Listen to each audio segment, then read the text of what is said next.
Hintsa Performance was founded by my father, Dr. Mika Häkkinen, about 20 years ago. We're probably the best known for our work in Formula One, where we've been doing okay, as the Nordics would say.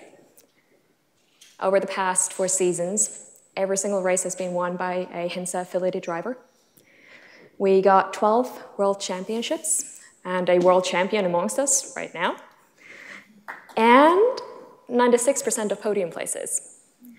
For those of you who know maths, the 13 championship looks pretty likely.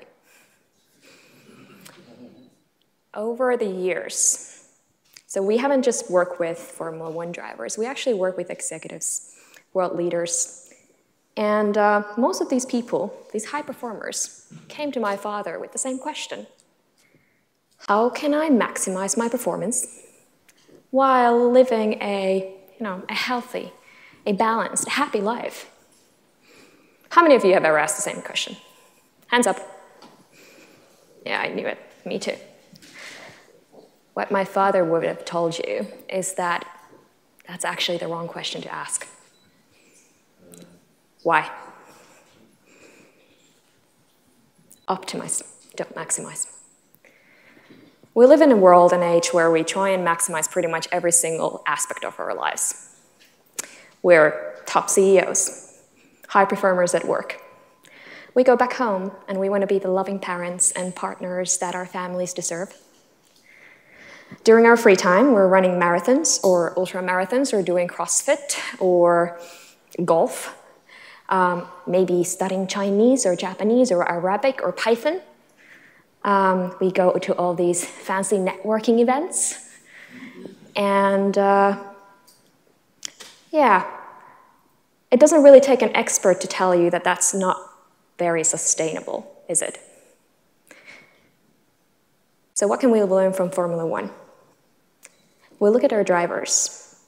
Youngest ones we work with are 13, 14 years old. They have one goal.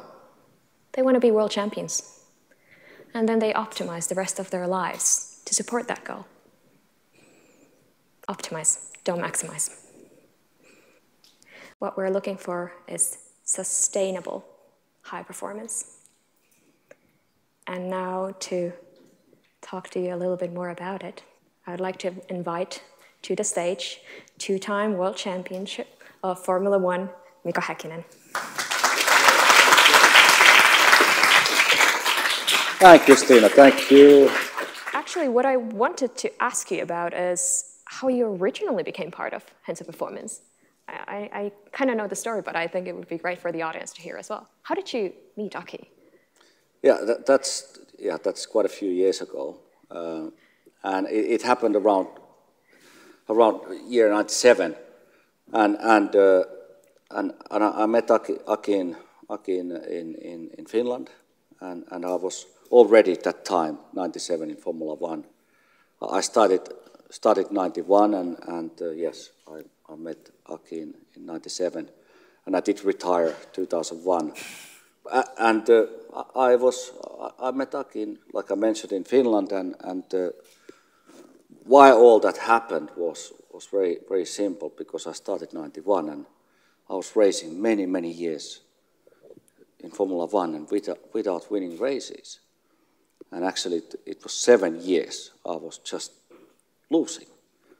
And I was doing everything what I can, you know, the young guy, doing all the fitness and mental training and believing myself and looking in the mirror in the morning and say, Mika, you're a fantastic racing driver. You are the best, you know, and still losing.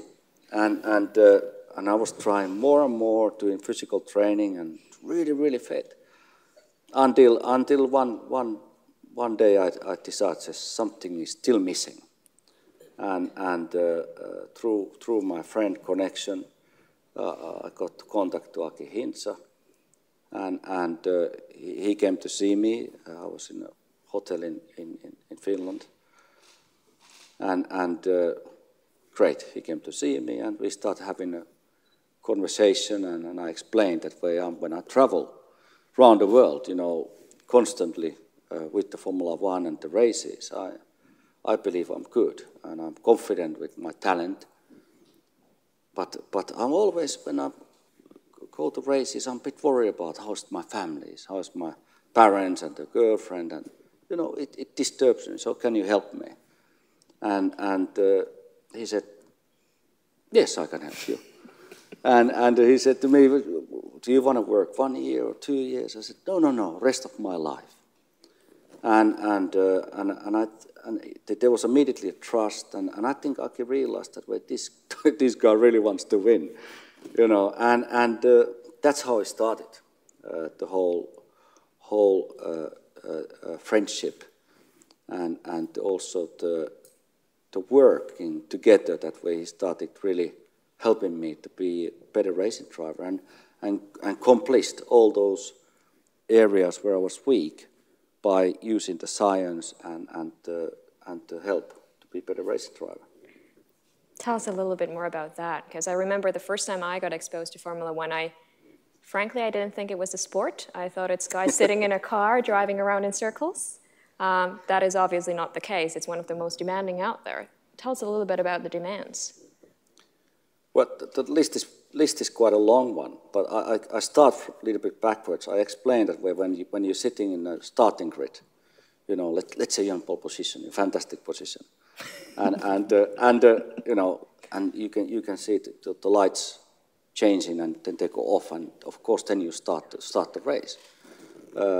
You have a seat belt, you know, you are tight there, you know, the seat is made for your body, the car is tailor-made for you. Your heart rate is running already 170, 180, without basically just moving a little bit your fingers, basically.